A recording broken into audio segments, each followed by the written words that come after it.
Subscribe کیجیے آسی net work کو اور بیل آئیکن کو بھی دبا دیجیے ہمارے نئے ویڈیوز سب سے پہلے دیکھنے کے لیے۔ ناچنے لگا کہ اب اس امت کو کوئی صحیح راستہ دکھانے والا نہیں آنے گا، کیونکہ اللہ نے فرما دیا کہ محمد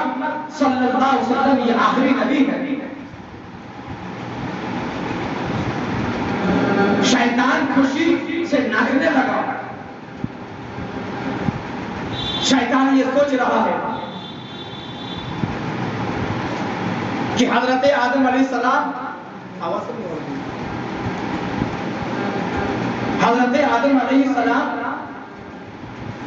جب دنیا میں تشریف لائے تو آدم علیہ السلام نے رشد و ہدایت کا کام فریضہ انجام دیا۔ حضرت شیخ علیہ السلام دنیا میں تشریف لائے، حضرت آدم سے لے کر حضرت عیسیٰ مسیح علیہ السلام تک یکے بعد دیگر انبیاء کرام رسولان اعظام علیہ السلام کا دنیا میں آنا ہوا اور اس کو ہدایت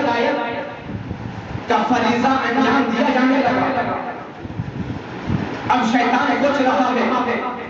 کہ اب نہ آدم آنے والے، نہ شیش آنے والے، نہ ابراہیم علیہ السلام آنے والے، نہ عیسیٰ روح اللہ آنے والے، مگر دنیا اس کرب میں، اس بے چینی کے عالم میں دنیا میں پروردگار عالم کی بارگاہ میں اللہ لگا کر پوچھا ہوگا، اے رب کائنات، آدم علیہ السلام کو تم نے بھیجا، ان کی شریعت کو زندہ رکھنے کے لیے، نوح علیہ السلام کو بھیجا، ان کی شریعت کو زندہ و تابندہ رکھنے کے لیے، حضرت آدم سے لے کر عیسیٰ علیہ السلام تک انبیاء کرام آتے رہے، رشد و ہدایت کا کام انجام پانے لگا، مگر یہ تیرے آخری نبی ہے، آخری محبوب ہے، اب اس نبی کے بعد تو کسی نبی کو نہیں بھیجے گا، اس نبی کے دین کا کام کون انجام دے گا؟ لوگوں نے دستہ دستہ سوال کیا تو آقا نے ارشاد فرمایا العلماء ورثۃ الانبیاء، علماء انبیاء کی وارث ہیں۔ سنو، رب کائنات کی طرف سے آواز آئی کہ اب تک میں نے باب نبوت کو کھولے رکھا تھا، تو آدم آ رہے تھے، شیش آ رہے تھے، ابراہیم آ رہے تھے، نوح علیہ السلام آ رہے تھے، موسیٰ کلیم اللہ آ رہے تھے، اب میں نے اپنے حبیب کے بعد باب نبوت کو بند کر دیا ہے، مگر اے شیطان تو خوشی منا رہا ہے، خوشی منانے کی ضرورت نہیں ہے، باب نبوت کو میں نے بند کر دیا ہے، باب ولایت کو کھول دیا ہے۔ اب تک باب نبوت کا دروازہ کھلا تھا، تو آدم آ رہے تھے، شیش آ رہے تھے، نوح آ رہے تھے، ابراہیم آ رہے تھے، موسیٰ کلیم اللہ آ رہے تھے، عیسیٰ روح اللہ آ رہے تھے، اب میں نے باب نبوت کو بند کر دیا ہے، باب نبوت کو، باب ولایت کو کھول دیا ہے۔ اب جب دین مردہ ہوگا، جب دین بے جان ہوگا، تو کبھی اسے محی الدین جیلانی عطا کرے گا، جب دین کو مدد کی ضرورت پڑے گی تو میں محی الدین چشتی کو پیدا کروں گا۔ حضرات محترم، اس لیے آقا نے ارشاد فرمایا علماء امتی کانبیاء بنی اسرائیل، میری امت کے علماء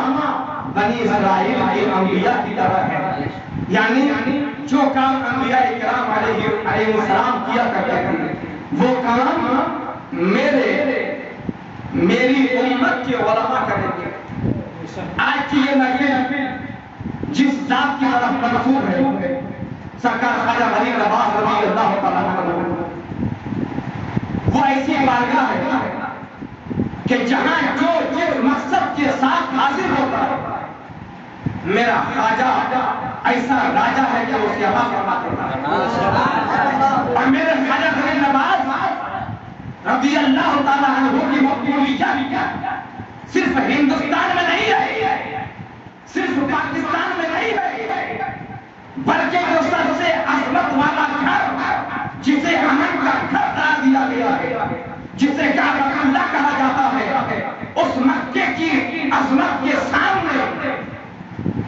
مکے کی در و دیوار کی سامنے میرے خواجہ غریب نواز کی عظمت کو اجاگر کیا گیا. حج آج بھی لوگ کیا کرتے ہیں, کل بھی لوگ کیا کرتے تھے, صبح قیامت تک لوگ حج کرتے رہیں گے, مگر جو حج میرے غریب نواز نے کیا قسم خدا کی اس کا جواب نہیں. غریب نواز طواف پہ طواف کر رہے ہیں, تسبیح پہ تسبیح پڑھ رہے ہیں, حمد الہی بجا رہے ہیں, رات کا اندھیرا ہے. غریب نواز مکے کی در و دیوار کے ساتھ ٹیک لگائے رب کی بارگاہ میں دعائیں کر رہے ہیں, اے پروردگار عالم, اگر میری عبادت تیری بارگاہ میں مقبول ہے تو صحیح, ورنہ بروز محشر ولیوں کے سامنے مجھے شرمندہ نہ کرنا, درویشوں کے سامنے شرمندہ نہ کرنا, بلکہ اندھا بنا کے اٹھانا. اتنے میں ہاتھ میں غیبی سے آواز آئی, اے کوئی الدین, میں نے تمہاری عبادت کو قبول فرما دیا ہے, میں نے تم کو بھی قبول فرما لیا ہے. عرض کرتے ہیں مولا, اگر مجھے تم نے قبول کر لیا ہے تو میری ایک دعا اور قبول کر لے. اے مولا, جتنے میرے سلسلے میں مرید ہوں گے یا ہونے والے ہوں گے, صبح قیامت تک ان سب کو بخش دے. حاتم غیبی سے آواز آئی, اے معین الدین, میں نے تجھے قبول کیا اور تیرے دامن سے صبح قیامت تک, تیرے دامن سے صبح قیامت تک وابستہ ہونے والوں کو میں نے مقبول بنا لیا. یہ سرکار غریب نواز کی مقبولیت کا علم ہے. یہ سرکار غریب نواز کی, اس لیے جو چشتی ہے وہ یہ کہہ سکتا ہے کہ یقیناً میں جنتی ہوں. جو قادری ہے وہ کہہ سکتا ہے یقیناً میں جنتی ہوں. جو سہروردی ہے وہ کہہ سکتا ہے یقیناً میں جنتی ہوں. اور جنت ان کے لیے ہوگی جن کے دل میں عظمت مصطفیٰ ہوگی. جنت ان کے لیے ہوگی جن کے دل میں محبت الہی ہوگی, جن کے دل میں اولیاء کی محبت ہوگی. سرکار غریب نواز رضی اللہ تعالیٰ عنہ, آپ نے بارہا سنا ہے کہ سرکار غریب نواز رضی اللہ تعالیٰ عنہ نے ایک چھوٹا سا پیالے میں پورے آنا ساگر کو بھر لیا, اور بھر لیا خود جا کر نہیں, بلکہ اپنے مرید سے فرمایا کہ جا کے کہہ دے خواجہ بلا رہا, جا کے کہہ دے خواجہ بلا رہا ہے. میں عرض کرنا چاہوں گا, حقیقت میں یہ زبان, بظاہر یہ زبان معین الدین چشتی کی ضرور ہے, مگر ولی کی زبان پر خدا بولتا ہے. ولی کی زبان پر خدا بولتا ہے, کیونکہ آقا ارشاد فرماتے ہیں جب کوئی بندہ نبی کے ذریعے اپنے رب کی قربت کو حاصل کر لیتا ہے تو رب فرماتا ہے میں اس کی زبان پر جا کر جس سے بولتا ہے, میں اس کا ہاتھ بن جا کر جس سے پکڑتا ہے, میں اس کا پاؤں بن جا کر جس سے وہ چلتا ہے. کیا مطلب, بظاہر ہاتھ معین الدین چشتی کا ہے مگر کام خدا کا ہے. بظاہر زبان غریب نواز کی ہے مگر بات خدا کی ہے. تبھی تو جب غریب نواز کہہ دیتے ہیں, غریب نواز کہہ دیتے ہیں اے پانی اس پیالے میں آ جا, پانی آ جاتا ہے. اور غریب نواز کو ایک اور چیز کا جواب دینا تھا. لوگ کہتے ہیں کہ میدان محشر میں نبی کریم صلی اللہ علیہ وسلم ہر گنہگار, ہر معاصی, ہر عاصی یہ دعا کرتا ہے پروردگار عالم کل بروز محشر اپنے حبیب کے دامن کرم میں جگہ عطا فرما. یہ دعا کرتا ہے کہ نہیں, ہمارا بھی دعا کرتے ہیں, اور ہماری دعا بھی یہی ہے کیونکہ ہمارے پاس نہ وہ اعمال ہے, ہمارے پاس نہ وہ افعال ہے. سرکار مصطفیٰ یہ فرماتے ہیں میرے اعمال کا بدلہ تو جہنم ہی تھا, میں تو جاتا مگر سرکار نے جانے ارشاد فرماتے میں تو جاتا سرکار نے جانے نہ دیا. تو ہر گنہگار, ہر غریب, ہر گنہگار, ہر خطاکار یہ دعا کرتا پروردگار عالم بروز محشر اپنے پیارے حبیب کے دامن کرم میں جگہ عطا فرما. کیونکہ گنہگاروں کا یہ عقیدہ ہے کہ بروز محشر اگر نبی کریم کے دامن میں ہم وابستہ ہو جائیں گے, دامن میں نبی نے چھپا لیا تو فرشتے انہیں ڈھونڈ نہیں پائیں گے, فرشتے انہیں ڈھونڈ نہیں پائیں گے. اس لیے علامہ حسن رضا بریلوی فرماتے ہیں کہ ڈھونڈائی کریں یوں ہی صدر قیامت کے سپاہی, وہ کس کو ملو, وہ کس کو ملے جو تیرے دامن میں چھپا ہو. ایک اور عقیدہ کہتا ہے کہ بتاؤ تمہارے رسول کا دامن کتنا بڑا ہے, تمہارے نبی کا دامن کتنا بڑا ہے کہ اس میں اتنے کروڑوں گنہگار آ جائیں گے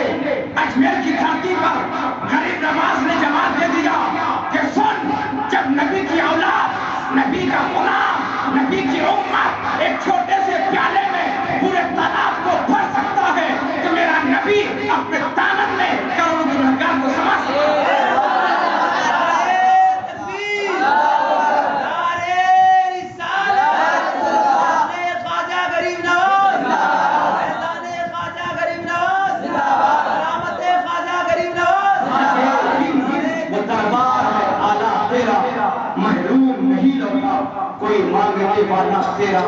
حضرات محترم سرکار خواجہ ولی نواز رضی اللہ تعالیٰ عنہ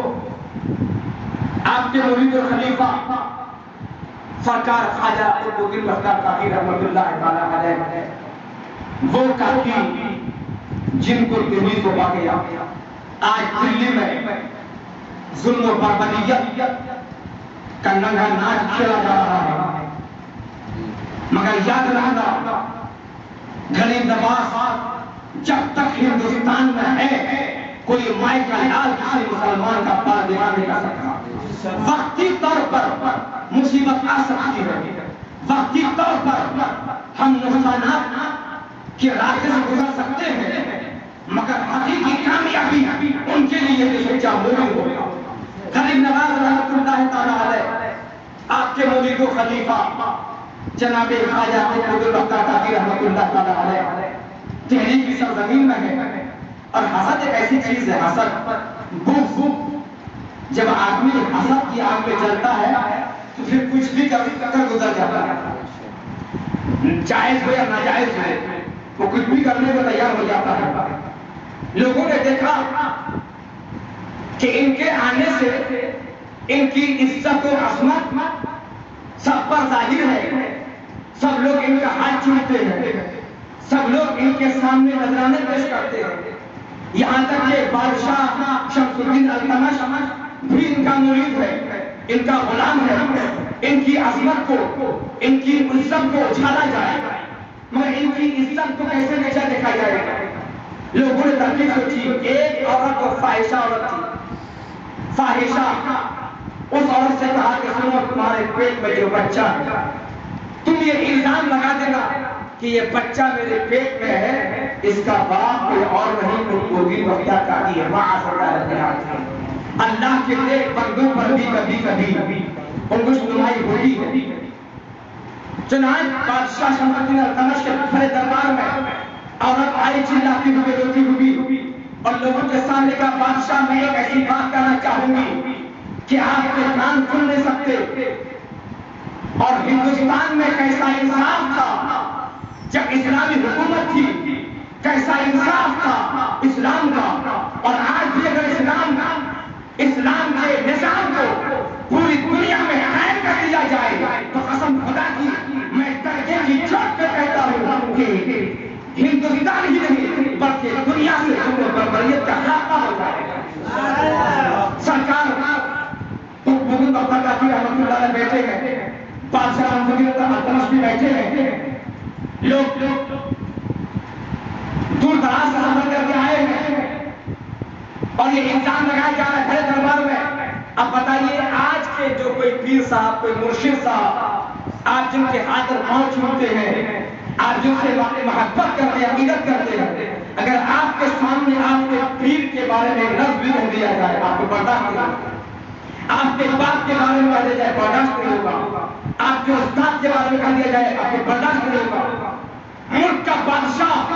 شمس الدین التمش جن کا مرید ہے ان پر یہ الزام لگایا جا رہا ہے اب بادشاہ نے کہا حضور آپ کو جواب پیش کیجیے جو کہ فقہ کا قاعدہ ہے کہ البینۃ علی المدعی جو مدعی ہے گواہ اسے پیش کرنا پڑے گا والیمین علی من انکر اور اس کے لیے قسم ہے جو انکار کر رہا ہے یہ تو فقہ کا قاعدہ ہے یہ اصول ہے مدعی جو عورت اس نے گواہ پیش کر دیا اتنے لوگ گواہ ہیں لوگ گواہی آج کل بھی گواہی چاہتے ہیں پیسے پر نذرانے پر اس دور میں بھی ایسے لوگ موجود تھے چنانچہ لوگوں نے دل ہی دل میں مراقبہ کیا آنکھوں کو بند کیا اپنے پیر و مرشد غریب نواز کی بارگاہ میں استغاثہ پیش کیا میرے مرشد میرے آقا آپ نے مجھ کو دلی سنبھالنے کے لیے عطا فرمایا تھا آپ نے مجھے دلی کا ولی بنا کر بھیجا تھا آج مجھ پر الزام لگایا جا رہا ہے اللہ اکبر ادھر دل کی دھڑکن میں آواز پیدا ہوئی ادھر اجمیر میں غریب نواز سن رہے ہیں اس لیے میں کہتا ہوں کہ جب دلی سے اجمیر تک اتنی مسافت کے باوجود ولی کی سماعت